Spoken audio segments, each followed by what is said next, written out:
శ్రేష్టమైన నామం కలిగిన నామం చున్ని తేనె దారల కన్నా మధురమైన నామం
హల్లెలూయా. నీ ప్రేమ లేకుండా ఎలా ఉండగలను, నీ శాంతి లేకుండా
ఆయన సన్నిధిలో గడపడానికి మనకు కృపను అనుగ్రహించాడు.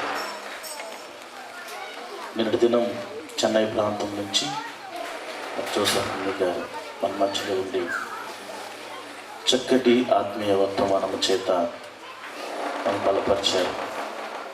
మరి ఈరోజు డేవిడ్ బ్రహ్మం గారు మన మధ్యలో ఉండబోతూ ఉన్నారు. అలాగే రేపటి దినం మన కోసం మరొక దినం ఉన్నది.